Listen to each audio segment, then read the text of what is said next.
শেখ হাসিনা সহ 23 জনকে হাজিরার নির্দেশ।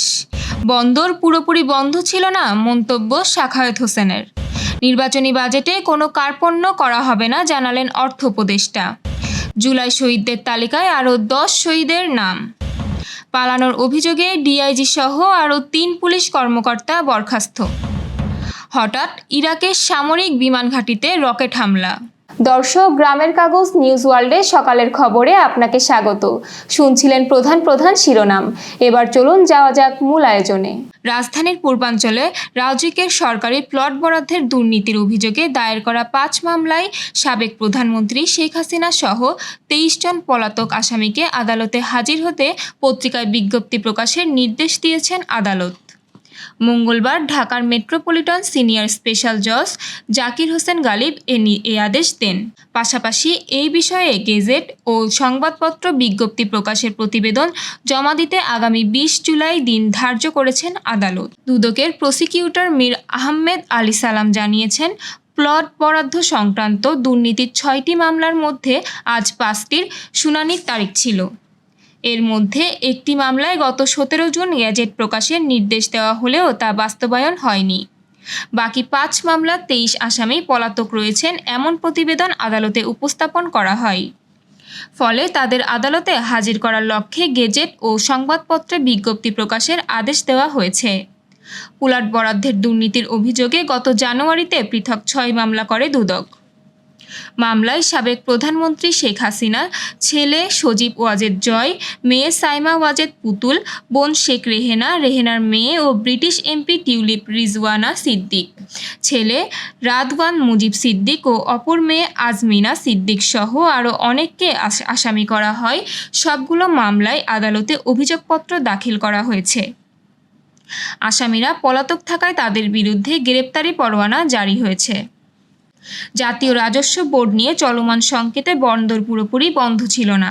যেসব পণ্য ঢুকেছে সেগুলো এখন জাহাজীকরণ হবে।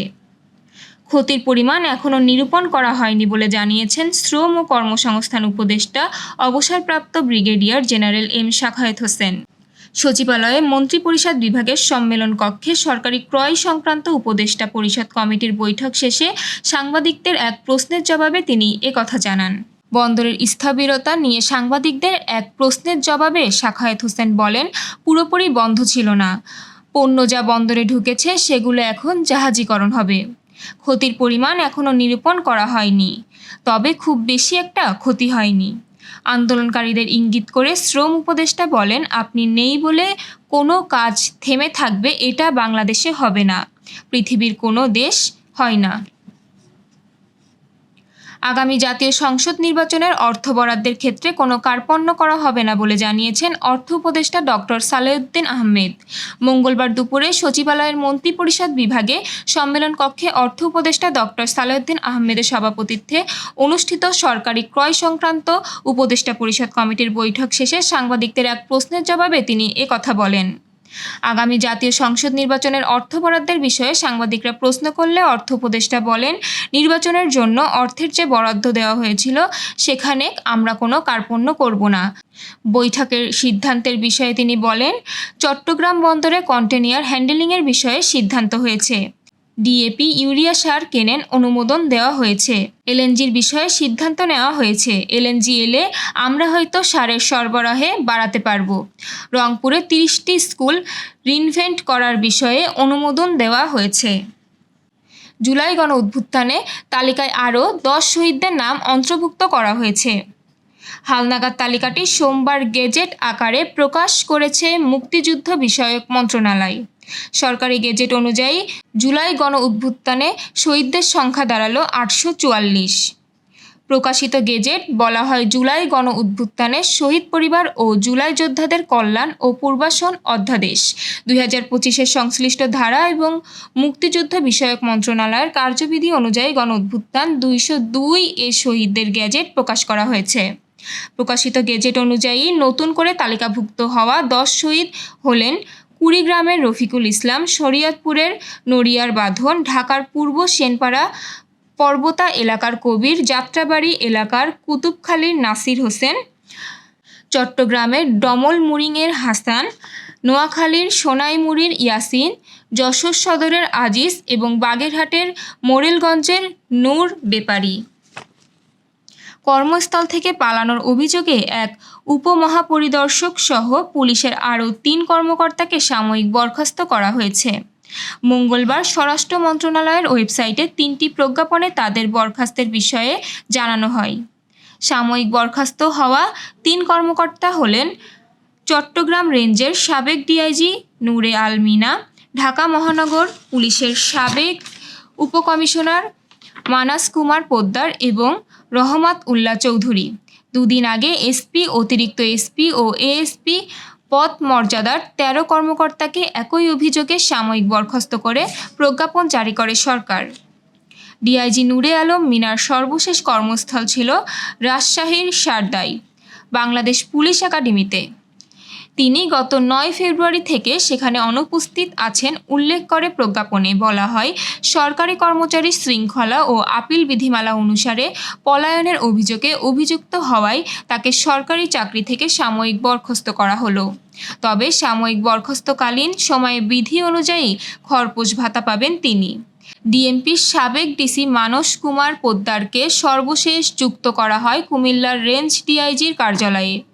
সেখানে তিনি গত বছরের 18 অক্টোবর থেকে অনুপস্থিত আছেন বলে প্রজ্ঞাপনে বলা হয়েছে। মানস কুমার পোদ্দারকে সাময়িক বরখাস্ত করার প্রজ্ঞাপনে গত 29 জুন সই করেন স্বরাষ্ট্র সচিব নাসিমুল গনি। তবে প্রজ্ঞাপনটি মঙ্গলবার স্বরাষ্ট্র মন্ত্রণালয়েও ওয়েবসাইটে প্রকাশ করা হয়। এবার ইরাকের কিরকুক বিমানবন্দরের সামরিক অংশে 2টি রকেট আঘাত এনেছে বলে খবর পাওয়া গেছে। এতে 2 নিরাপত্তা কর্মী আহত হন।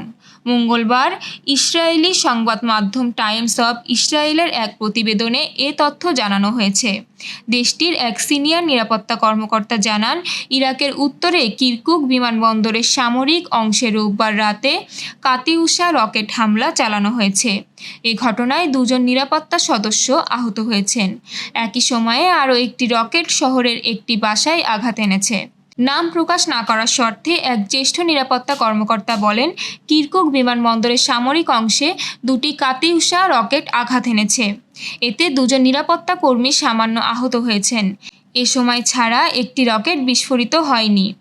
তিনি আরও বলেন, আরেকটি রকেট কিরকুক শহরের উরুবা পাড়ায় একটি বাড়িতে আঘাত এনেছে। এতে বসতবাড়িটি ক্ষতিগ্রস্ত হয়েছে। প্রতিবেদনে বলা হয়েছে, কিরকুক বিমানবন্দরের সামরিক অংশে ইরাকি সেনাবাহিনী, ফেডারেল পুলিশ এবং হাসেদ আল শাবির ঘাঁটি রয়েছে। হাসেদ আলী শাবি হল সাবেক ইরানপন্থী আধাসামরিক বাহিনীর একটি জোট। গোষ্ঠীটি এখন নিয়মিত স্বতন্ত্র বাহিনীর সঙ্গে একীভূত হয়েছে। একটি নিরাপত্তা সূত্র সরকারি সংবাদ মাধ্যম আইএনএ নিউজ এজেন্সিকে জানিয়েছে, 2টি রকেট কিরকুক বিমানবন্দরের সামরিক বিমান ঘাঁটিতে আঘাত এনেছে। দর্শক, এই ছিল এখনকার আয়োজন। আগামীকাল ঠিক একই সময়ে সকালের খবর দেখতে ও জানতে চোখ রাখুন আমাদের ইউটিউব চ্যানেল ও ফেসবুক পেজে। আর প্রতিদিনের খবরের আপডেট পেতে গ্রামের কাগজের ইউটিউব চ্যানেল সাবস্ক্রাইব এবং ফেসবুক পেজ ফলো করে রাখতে ভুলবেন না। আমাদের পরবর্তী খবর দেখুন বিকেল 3টায়। শুভ বিদায়।